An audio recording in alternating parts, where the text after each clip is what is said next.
Nos últimos vídeos eu falei sobre grandes nomes do cinema que nunca foram indicados ao Oscar, mas que seguem na ativa e quem sabe um dia pode aparecer a oportunidade. Nesse vídeo aqui eu falo de grandes nomes que infelizmente já nos deixaram, atores e atrizes que não tiveram a oportunidade de disputar pelo menos uma vez um Oscar.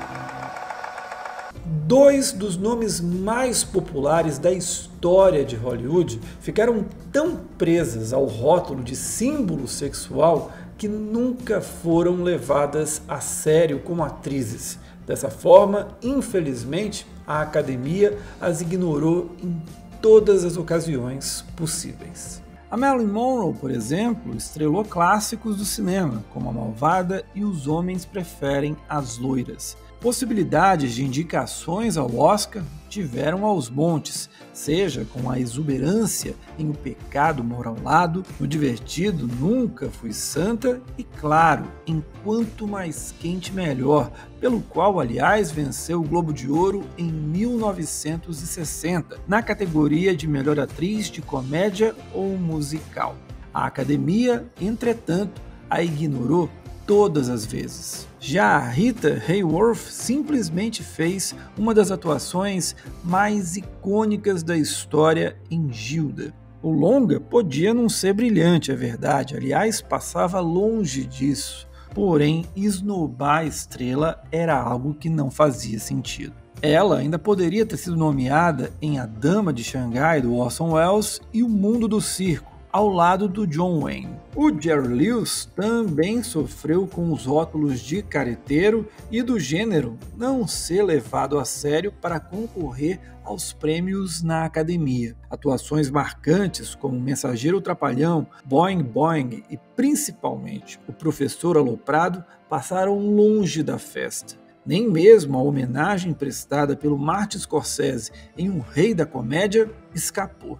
E vale observar que pelo mesmo trabalho o comediante concorreu em ator coadjuvante no BAFTA. Se hoje em dia já é complicado para atores fora do mercado americano e também britânico ser indicado ao Oscar, imagina tempos atrás. E isso levou a grandes esnobadas que acho que a Academia se ressente até hoje. O polonês Klaus Kinski realizou 3 atuações que ficaram eternizadas: Aguirre, A Cólera dos Deuses, Nosferatu e Fitzcarraldo. Curiosamente, assim como ele, os filmes também não receberam nenhuma indicação. E o Raul Julia, que viu O Beijo da Mulher-Aranha ter nomeações a melhor filme, direção com Hector Babenco e ator com William Hurt, porém ele acabou de fora em coadjuvante. Uma esnobada inacreditável, visto que o porto-riquenho era justamente um dos pontos altos do drama. A Tempestade, Luar sobre Parador foram outras vezes em que o Raul Julia foi indicado ao Globo de Ouro, mas no Oscar não teve chance. Pelo menos o porto-riquenho não pode dizer que é o único que participou de grandes produções que chegaram forte na premiação, porém ele acabou esquecido. Que o diga o John Cazale. O ator esteve no elenco dos 2 primeiros O Poderoso Chefão, A Conversação, Um Dia de Cão e O Franco Atirador. Todos eles indicados a melhor filme.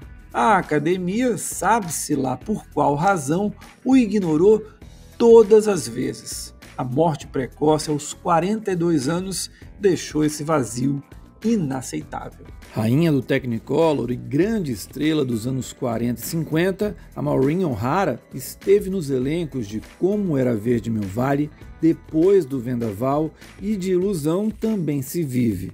E por todos eles, foi solenemente ignorada. Antes dela, o Joseph Cotten também sofreu, sendo esquecido em Cidadão Kane, Soberba e A Meia Luz. Isso para não falar do clássico O Terceiro Homem. Por fim, duas estrelas super queridas do público que o Oscar não prestigiou. A Carrie Fisher bem que poderia ter obtido uma nomeação pela inesquecível Princesa Leia da saga Star Wars. Depois ainda vieram bons desempenhos em Hannah e suas irmãs e Harry e Sally, com trabalhos capazes de serem nomeados em atriz coadjuvante facilmente. Já o Alan Rickman começou estrelando sucessos como Duro de Matar e Robin Hood, mas poderia ter entrado no radar do Oscar mesmo em Razão e Sensibilidade e também em Michael Collins. E na minha visão, pelo menos, não seria nada absurdo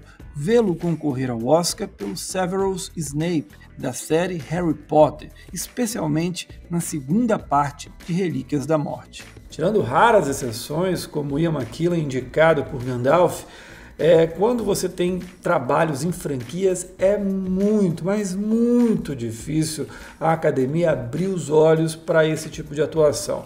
O padrão continua sendo sempre o mesmo. Se der transformação física impressionante e cinebiografia, pode ter certeza, seja ela qual for, vai ser indicada. Gostou do vídeo? Então curte e compartilhe, claro, se inscreve e ative as notificações aqui do canal. Eu volto na próxima sexta-feira falando um pouquinho do que fica para o Oscar 2024 desse primeiro semestre do ano. Será que vai vir novo tudo em todo lugar ao mesmo tempo? Ou o melhor está reservado para o fim desse ano? Mistérios que o tempo dirá. Então a gente se encontra até lá. Tchau.